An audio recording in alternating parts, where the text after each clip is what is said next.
Bonjour, alors on va se poser une question aujourd'hui. Est-ce que l'argent peut, comme ça, apparaître par magie? C'est une idée qui semble un peu folle, mais c'est précisément ce qu'on va explorer. On va décortiquer une analyse qui se demande si nos économies modernes ne reposeraient pas au fond sur un immense tour de passe-passe. Alors, solution miracle ou illusion dangereuse, c'est ce qu'on va voir ensemble. Pour commencer, cette citation de Hans Hermann Hoppe donne tout de suite le ton. L'idée est assez directe. Penser qu'on peut augmenter la richesse d'un pays juste en imprimant plus de billets, eh bien c'est comme croire à la magie. C'est vraiment cette idée-là qui va nous servir de fil rouge. Mais alors d'où vient cette idée d'argent magique? Pour ça, il faut faire un petit bond dans le passé, en 1971. C'est une date clé, un vrai tournant. Le président américain Nixon annonce que le dollar n'est plus convertible en or. Et ça change tout. C'est le début de ce qu'on appelle la monnaie fiduciaire. En clair, la valeur de l'argent ne dépend plus d'une réserve d'or, mais de la confiance qu'on accorde à l'État qui l'émet. Allez, premier acte de notre tour de magie, l'illusion fondamentale.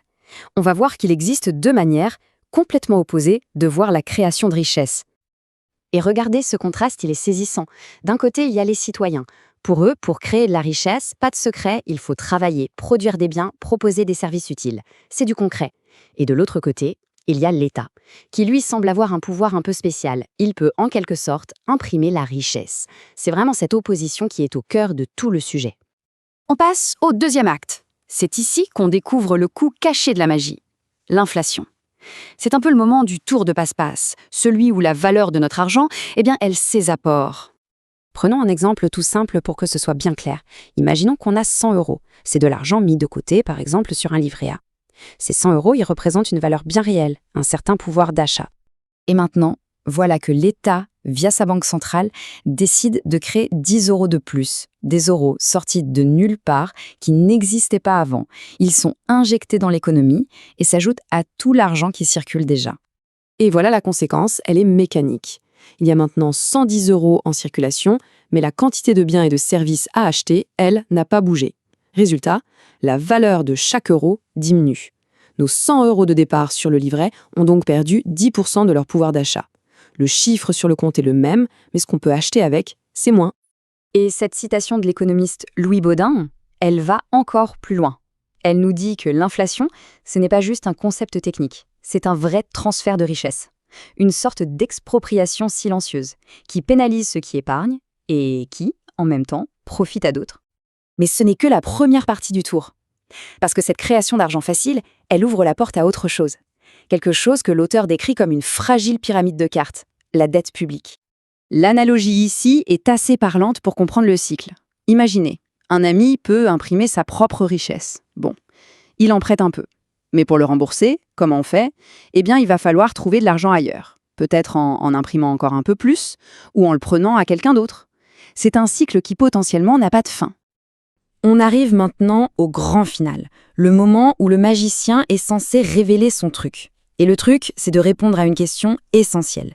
Si l'État peut créer de l'argent à l'infini, pourquoi? Pourquoi a-t-il encore besoin des impôts? Voilà, c'est la question. Si l'argent peut vraiment être créé comme ça, sans limite, pourquoi est-ce que l'État continue de taxer les citoyens et les entreprises? Pourquoi venir chercher une partie de la richesse que les gens produisent par leur travail? La réponse, en fait, révèle la vraie limite de ce tour de magie. Et voilà la clé. Le système a besoin de rester ancré dans le réel. Pourquoi? Tout simplement parce que cette dette magique, elle ne convainc pas tout le monde, et surtout pas les financiers. Ils ont besoin d'une garantie solide, tangible. Et cette garantie, c'est qui? C'est le contribuable. C'est l'impôt qui assure que la monnaie repose sur une production économique réelle et qui donne finalement sa crédibilité à tout le système.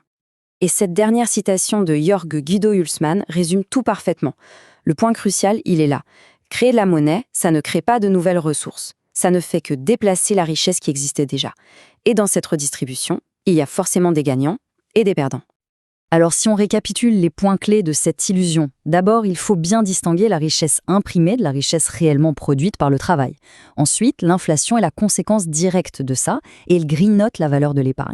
Cette création monétaire alimente aussi un cycle de dette. Et enfin, les impôts sont toujours là parce qu'ils sont la garantie qui ancre tout ce système dans la réalité économique. On se quitte donc sur cette question.